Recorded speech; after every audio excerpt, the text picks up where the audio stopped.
Buenas tardes y bienvenidos al Alebrije en su sección Quinto Contacto. Hoy les ofrecemos Encuentro Pavoroso de Manuel Otón. Disfrútenlo. De esto hace ya bastantes años. Encontrábame en una aldea muy antigua de la zona litoral del Golfo. Tenía que regresar a la ciudad de mi residencia y emprender una jornada de muchas leguas. Abril tocaba a su fin y el calor era insoportable, por lo que decidí hacer la caminata de noche, pues de otra manera me exponía a un espasmo o a una insolación. Ocupé la tarde en los preparativos consiguientes y llegadas las 9 de la noche, monté sobre una poderosa mula baya y acompañado de un mozo de estribo, atravesé las calles de la villa encontrándonos a poco andar en pleno campo. La noche era espléndida. Acababa de salir la luna llena, pura y tranquila, envuelta en un azul diáfano como si estuviera empapada en las olas del Atlántico de donde surgía. Los bajos de la montaña envolvíanse en un caliginoso vapor del calmazo, que así llamaban a la calina en aquellas tierras. El cielo estaba resplandeciente, como si fuera una bóveda de cristal y plata. Desde la salida del pueblo, el camino se marcaba vigorosamente al borde pedregoso y áspero de un acantilado, a cuyo pie, por el lado izquierdo, rodaba el río entre guijas y peñascales con un rumor a veces como el de un rezo, a veces como el de una carcajada. A la derecha se extendía la muralla movible y verdinegra de un inmenso bosque, de manera que la senda, muy angosta, corría y se prolongaba entre el acantilado del río y la cortina del follaje. Buen trecho del camino habíamos recorrido cuando mi acompañante me advirtió haber olvidado un tubo de hojalata que contenía para mí papeles de la mayor importancia. Le obligué a regresar, lo cual hizo volviendo grupas y disparado a carrera tendida. Bien pronto se perdió su figura entre la claridad de la noche y el ruido de los cascos, entre el murmullo del río y el rumor de los árboles. Seguí hacia adelante, paso a paso, con objeto de que el mozo me alcanzara en breve tiempo. La brisa que soplaba desde el mar llegó a refrescar la caliente atmósfera, barriendo los sutiles vapores del calmazo y dejando contemplar el paisaje hasta las más profundas lejanías. Todo envuelto en la inmensa ola de aquella noche tropical y divina. Todo era luz y blancura en aquella noche de trópico. Los peñascos aparecían semejantes a bloques de plata, y las frondas, los matorrales y la maleza misma temblaban como nervios de cristal, vibrantes y sonoros. El río era un chorro de claridad y sus espumas relampagueaban como un lampo, heridas por la mirada luminosa que el firmamento incrustaba en ellas desde su alcázar de diamantes. Mi cabalgadura seguía el paso, ya hundiendo los cascos en el polvo de la senda, ya aferrándose sobre las duras peñas de cantil. La mula era mansa y obediente al más ligero estímulo del arriendo de la espuela. Caminaba sin reparo y sin tropiezo, con el cuello flácido y la cabeza inclinada. Prolongábase el sendero más y más, blanqueando el terreno y torciéndose, plagándose a las ondulaciones del bosque, de los cantiles y a las quebraduras del terreno. Yo me había abstraído tan hondamente en el pasmo contemplativo de la meditación que estaba ya en ese punto en que, a fuerza de pensar, en nada pensábamos. Poco a poco una dulce tristeza me envolvía, porque el campo era triste, aun en las horas en que mayor vida rebosa. De repente levantó mi caballería la cabeza, irguió las orejas, arqueó el cuello y, resoplando por la nariz, dilatado el belfo y los ojos fijos en un punto frontero, intentó detenerse. Rápidamente volví sobre mí, inquiriendo la causa de aquel accidente. Con la vista recorrí toda la extensión que me rodeaba.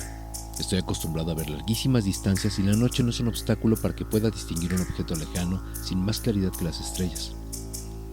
Nada extraño descubrieron mis ojos. Castigué a la sémila con el látigo y espuela, y el animal, resentido al castigo, continuó al instante su camino. Imaginé que habría advertido la presencia de alguna víbora que atravesaba el sendero y no di la menor importancia a aquel suceso. Seguí sin detenerme, pero a medida que avanzaba, el animal mostrábase inquieto y receloso. Pocos minutos transcurrieron cuando, por segunda vez, pero de una manera más acentuada, paróse la mula, olfateando el aire, con la nariz hinchada y erectas hacia adelante las desmesuradas orejas. Empecé a inquietarme, pero sin llegar a la alarma. Fustigué vigorosamente a la bestia y lo obligué a tomar de nuevo su andadura. Con más detenimiento y cuidado examiné la senda, el bosque, hasta donde la mirada podía penetrar, y el fondo del barranco por donde el río se deslizaba. Inútil fue también aquella segunda inquisición. Afianzado ya en los estribos, enderecé la marcha, confiado y resuelto hacia el punto que era objeto de mi viaje. Hasta entonces había logrado que la mula obedeciera, mas sobrevino una tercera tensión y entonces el espanto que se apoderó de la cabalgadura empezó a transmitirse a mis nervios. Ya el azote, la rienda y las espuelas hincadas despiadadamente en ijares fueron inútiles. Con un supremo esfuerzo logré aquietar mi espíritu y calmar la tensión de mis nervios. No llevaba conmigo más que un revólver y un cuchillo de monte, inútiles en un combate con el poderoso felino. Las apercibí sin embargo para usar de ellas rápidamente y procuré orientarme a fin de seguir el mejor camino en caso de poder emprender la fuga. Pero de pronto, ya con calma, eché de ver que la mula pugnaba por internarse en el bosque, y esto me devolvió completamente el valor perdido, pues en caso de que la fiera me acechara, debía estar precisamente oculta en el bosque, entre las malezas, y en tal caso, el instinto de mi cabalgadura le habría indicado tomar otro sendero. Además, en el camino que se extendía ante mí, a una distancia muy larga y que se descubría del todo, no había cosa alguna que semejara a jaguar o pantera, que son los dos animales feroces a quienes los naturales de aquellas marcas dan el nombre de tigre.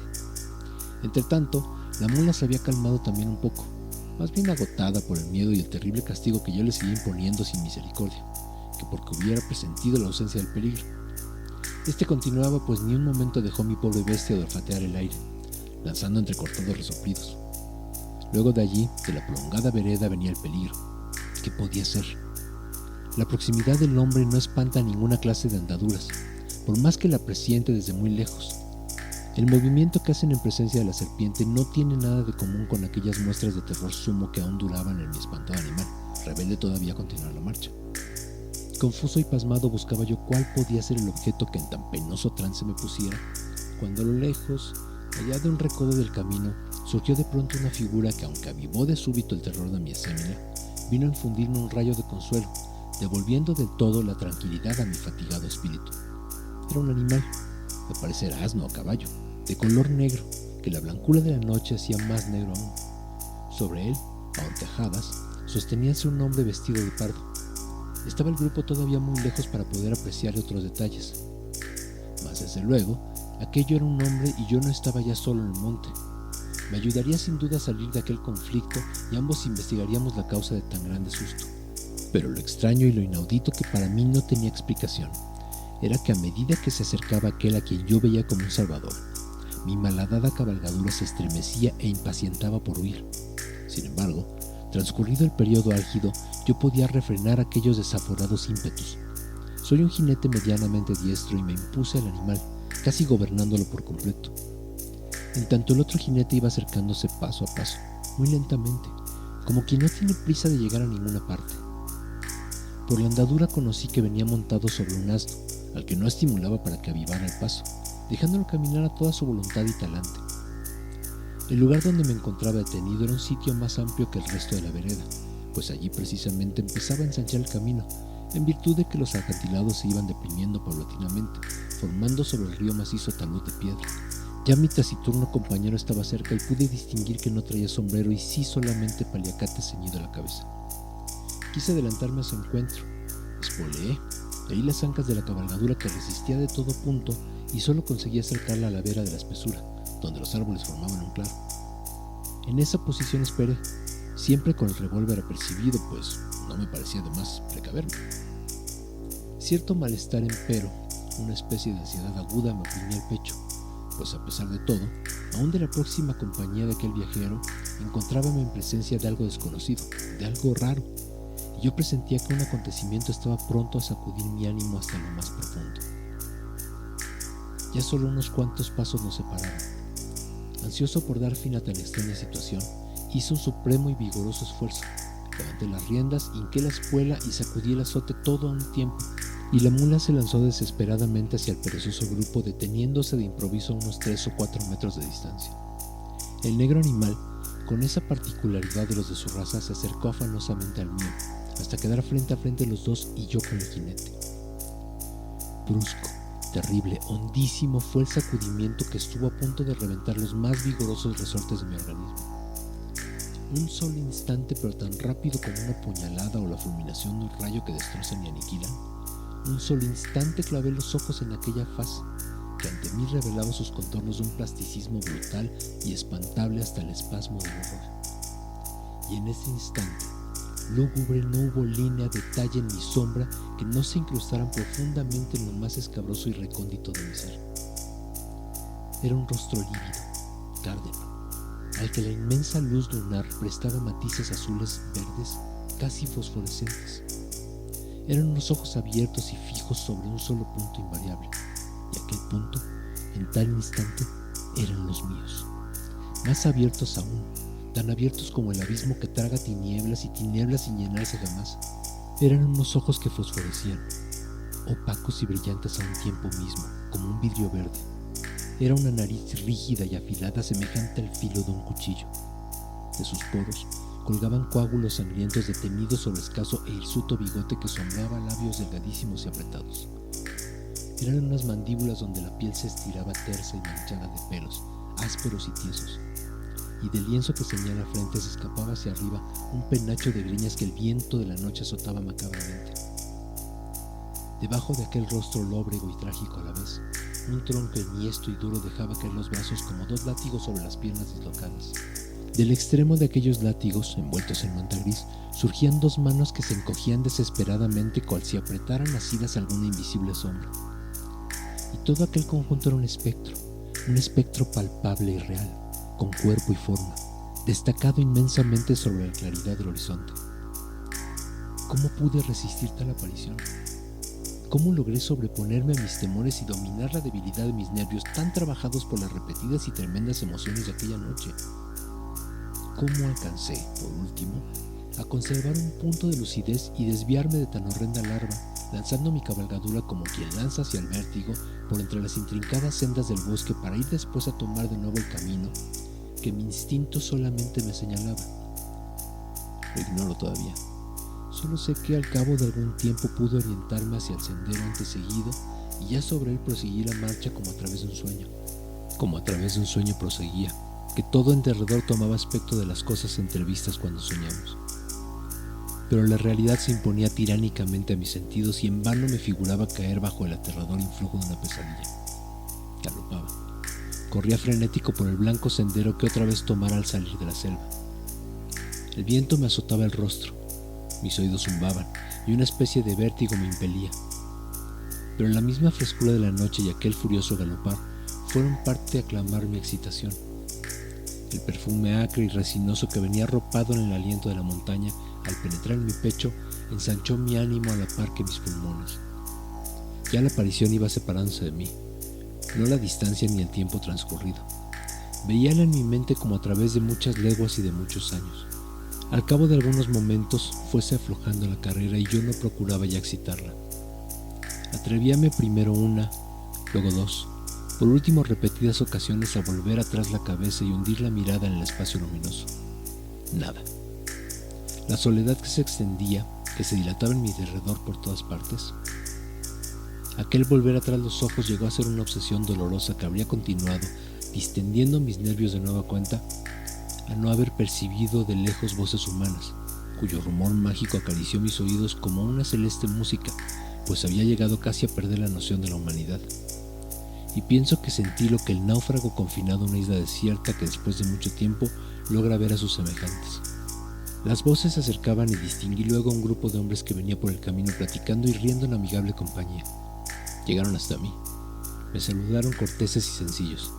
Eran 5 y todos marchaban a pie.